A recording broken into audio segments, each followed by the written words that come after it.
And from what I've seen, the success rate of people who pony up and spend $30,000 to $50,000 is usually about 5% or less. So to me, I'm just telling you the numbers. It's not a very good return on your time or your capital. Just if you're making more than 100 grand, just stick out the passive investor route. But I get it. If you don't make any money, I don't know why you're even following my stuff.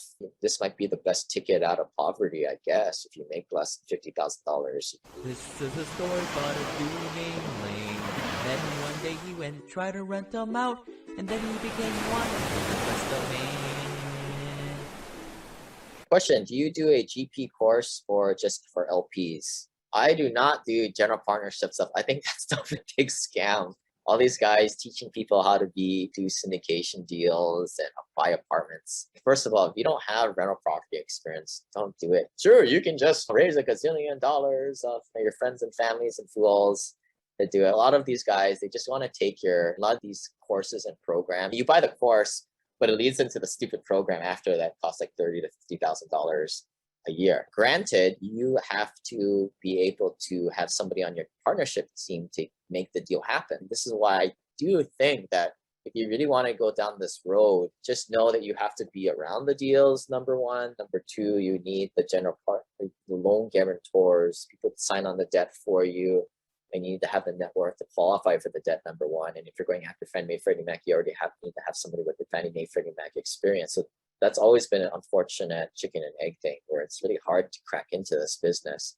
And you have to, slave away and kiss brokers' butts for 2 years to hopefully get the deal. And from what I've seen, the success rate of people who pony up and spend $30,000 to $50,000 is usually about 5% or less. So to me, I'm just telling you the numbers. To me, not a very good return on your time or your capital. Just if you're making more than 100 grand, just stick out the passive investor route. But I get it. If you don't make any money, I don't know why you're even following my stuff. This might be the best ticket out of poverty, I guess, if you make less than $50,000 a year. If somebody was looking to do this, how would they go about doing that? First step one, go buy some rental properties, get some freaking experience doing this stuff. And unfortunately, what I see a lot of times is that these gurus or these podcasts just fill people's heads up with stuff. Oh, you can do it on bigger stuff. It's actually a lot easier. You have money to spend on people, which is true, but not when you want to be taking in other people's money, I guess. But other than what information documents should be asking. So here's the thing. Here's exactly what they're going to tell you for $30,000. Go to a place like LoopNet, which is a horrible place to find deals. And LoopNet is known as the graveyard for deals. But you go on there and you go find a broker on there, because the reason why the brokers are on LoopNet is because they suck anyway, and they don't have a client base. So that's for you as another bottom feeder, is to go to these LoopNet brokers, because at least they're willing to talk to you. Other than that, all the good brokers are just going to send you just the garbage, the sucker deals, the 99.99% of deals out there. Only take the 1 in 1,000 deals that kind of come by to the brokers that we already have relationships with that are found in the street, shaking the tree loose for good deals. You find one of these kind of low-life brokers that are just trolling on LoopNet, and you build a relationship with them, you kiss their butt, make them feel good about themselves, and you start to learn the language, and you start to sound cool. Yeah, I've got my cap stack together. Can you please send me the 12 and rent rolls, please? So you can just copy and paste a gazillion times to dozens and dozens of brokers. And then they'll start sending you deals. 99.99% of the time, the deals just are horrible, and you're just getting the crap that just fell that fell out of contract or just fell through deals, because they're not deals. They just won't even make money.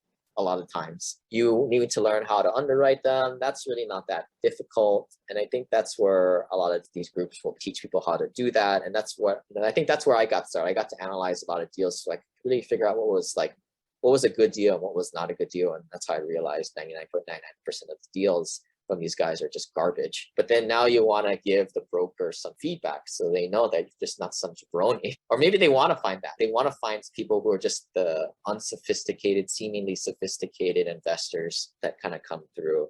On the last deal that we had, we put out to sellers, we have 20 offers, and it's funny to go through all the profiles. A lot of them just have a lot of money and just work for tech companies. They didn't know what the heck they were doing. So it's funny to see who steps up as a buyer, because there's always a sucker born every day. So then you want to add feedback to the brokers. That's what starts to establish yourself as sophisticated and not just somebody who just got up and rolled out of bed and did 3 months of due diligence and research and now putting offers in on 50, 60 unit properties. And then do that, rinse, wash, repeat for 2 years. And then a lot of times the brokers don't take you seriously unless you visit the property. So that's a big barrier to entry for a lot of people. How do I shift from LP? So I went and did this for freaking years. And in the process, I learned a lot about underwriting deals and figuring out what was a good deal.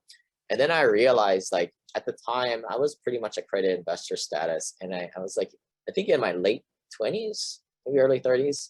But I was like, if I just invest my money as a passive, and at that time, the returns were a little bit better. You 2x your money every 5 years. I was like, I just did the math. I was like, if I just continue to work at my easy job, I'll save $30,000 to $50,000 a year, put that into deals and take already what my net worth is, sell off all my single family home, put it into this stuff, and it just grows and compounds at say 13, 14%, just to use that conservative number. My net worth would be here. I'd be able to quit my day job in my mid-30s or certainly before my 40s. That was good. That was good with me. And so that's why I was just like, all right, I'm just going to switch and stop wasting my time.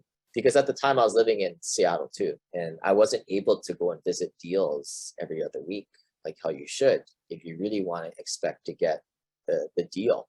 Because the broker's number one concern is not getting the higher price. They could care less for their client. They want to just close the deal so they can get their commission check. And so does the seller. Seller doesn't really care. They just want to know if they can close. And I can say that from our perspective as sellers too. So a lot of it is, who are these people? What is their track record? Have they closed several $1 million deals in the past? If not, they're off the chopping block, even if they're offered $1 million plus in offering asking price. It's very different than residential home buyers world. But then I realized, wow, I'm just going to be a good passive investor. And so I focused on that for a little bit. And then a lot of you guys asked, hey, what are you investing in, man? Can I just in your coattails? And that's how we started a long time ago. And then I went some bad deals with some bad people. And then I started to realize I need to have control of the situation, especially if my friends and family were investing alongside with me. And then I started to learn stuff, because you don't learn things by going through some stupid $30,000 to $50,000, especially from the operation point of view. But I started to learn a lot about how the deals work from the inside, from the general partner seat. And then that's where I grew up with a lot of the partners today. A lot of us started at the same time. We grew up together, built a lot of synergies and more personal relationships at the end of the day.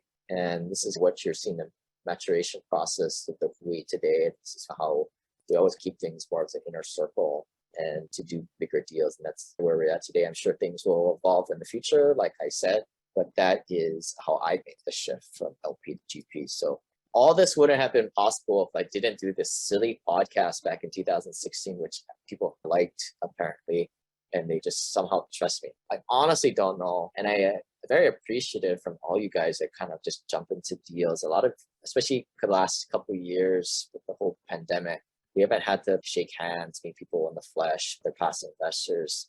And for me, when I was a passive investor, that was a big thing. I wanted to meet the people who do a lot of events like this. People would just get together and investing in deals with me. There'll be a lot of those synergies happening. As of late, we've had to kind of shut down a lot of the more pop-up events because people have found about our community, and a lot of these like newbie syndicators love to come into this kind of community to kind of poacher off unsuspecting passive investors and pose as people with very long track records. So the open house events will be very limited. Everything is pay to play. We want serious people here. I'm not doing that because I just like money. I just do that because it ups the level of the community that do show up. This website offers very general information concerning real estate for investment purposes. Every investor situation is unique. Always seek the services of licensed third-party appraisers and inspectors to verify the value and condition of any property you intend to purchase. Use the services of professional title and escrow companies and licensed tax, investment, and or legal advisor before relying on any information contained herein. Information is not guaranteed, as in every investment there is risk. The content found here is just my opinion, and things change, and I reserve the right to change my mind. Above all else, do your own analysis and think for yourself, because in the end, you are the only person who is going to look out for your best